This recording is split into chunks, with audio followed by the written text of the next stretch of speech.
बहुत पहले मुझसे किसी ने कहा था कि अकेले चलने वाला इंसान कभी निराश नहीं होता। उसे किसी चीज़ से कोई मतलब नहीं होता।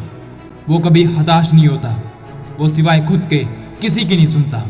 उसे ना किसी के रूठ जाने की फिक्र होती है और ना ही किसी को मनाने की। वो कभी किसी का साथ नहीं चाहता। वो सिर्फ अकेला चलता है और ना ही किसी के लिए रुकता है। वो इमोशनली काफ़ी मजबूत होता है।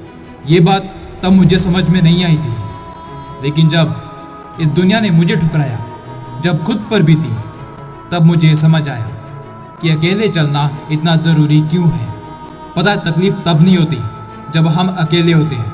तकलीफ़ तब होती है जब हम अकेले रह नहीं पाते।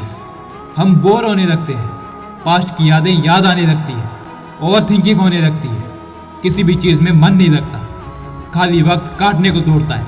और यही सब बातें हमें अकेलेपन में परेशान करती हैं। लेकिन क्या हो अगर हम इन सभी बातों पर कंट्रोल कर लें, तो यही अकेलापन एकांत बन जाएगा। और इसी एकांत में क्या क्या नहीं किया जा सकता। बड़े बड़े महापुरुषों ने एकांत में दुनिया बदल दिखाई है।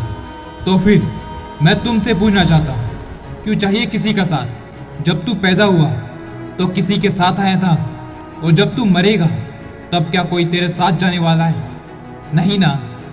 याद रखना, सुख में फ्री का खाना खाने के लिए लोग बहुत आएंगे तेरे पास, लेकिन दुख में रोने के लिए तू सिर्फ अकेला होगा।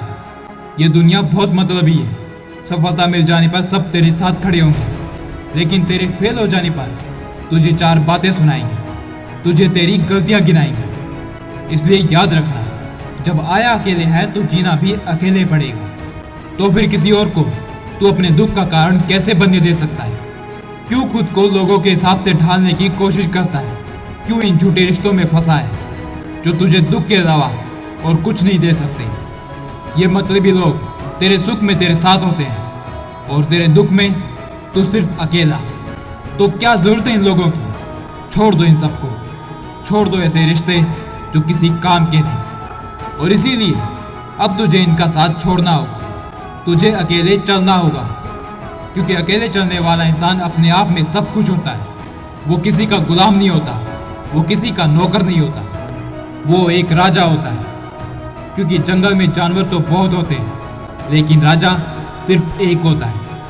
तो याद रखना, तुझे अकेले चलना है। अपने दम पर, अपनी होशियारी के दम पर इस दुनिया पर राज करना है, एक शेर की तरह। अब तू डिसाइड कर, तुझे भेड़ों की तरह झुंड में चलना है या फिर एक शेर की तरह अकेले। डिसीजन तुम्हारा है और एक्शन भी तुझे ही लेना होगा, क्योंकि तेरा दौर आना अभी बाकी है और इसलिए तू अकेला ही काफ़ी है।